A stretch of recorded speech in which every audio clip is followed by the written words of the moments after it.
So basically today I decided to move on from the tempo squats, um, and just like start doing some real squatting. So I feel like I've gotten what I wanted out of the tempo squats, and if I feel like I need to do them again, then I'll obviously come back to them.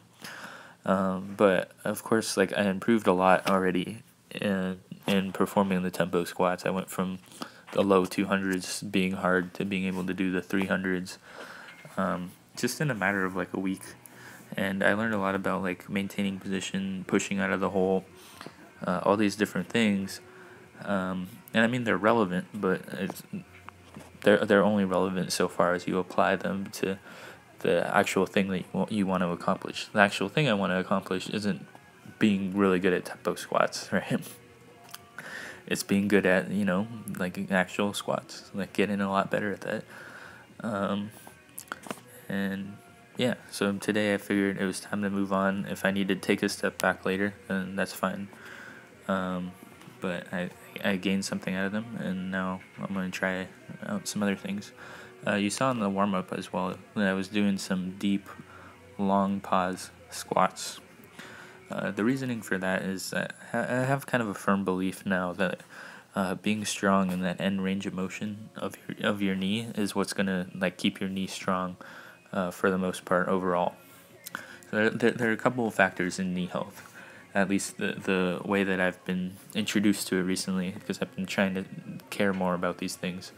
One is like the strength of your knee and ranges of motion. So you have a number of muscles that are going to pull on your knee tendons. That includes the quads, the tibialis on the front of the leg, and all the way up to the hip flexors. And these things are all going to pull on your knee. So you need to make sure that they're lengthened and they're strong in lengthened positions. Otherwise, they're going to pull on your knee and you're going to be uncomfortable.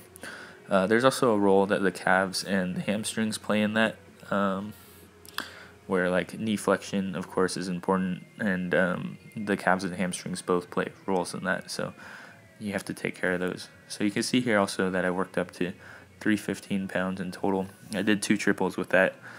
Tomorrow I'll try to do this weight again, probably, and maybe just do a set of 4 and a set of 2 instead until I can pump out that set of 6.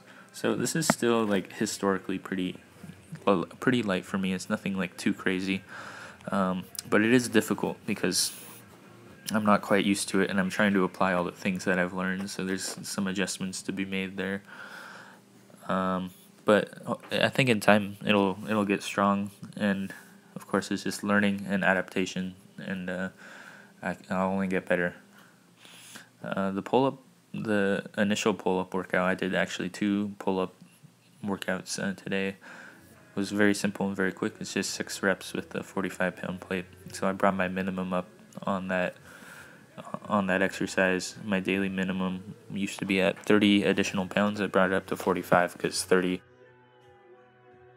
given the things that I was doing, 30 was just too low. And I had spent a while having that be my minimum anyway. So the new minimum is 45 pounds. And then this exercise that you're seeing here is a feet up, closer grip bench press. I call it the HK press, and the reason that I perform this is because it's a fun exercise, really. And it's just like it takes a lot of things out of the equation of the bench press, and it just leaves it to your raw pressing strength, basically. If your feet are up on the bench, there's no way you can get as big of an arch. And if you're using a closer grip, then that's just another level of difficulty as well. And you're going to have more tricep engagement and more shoulder engagement. So these things all combined are going to like improve your overall pressing strength instead of just improving how good you are at your bench press technique. You saw I worked up to 165 pounds there on my final set.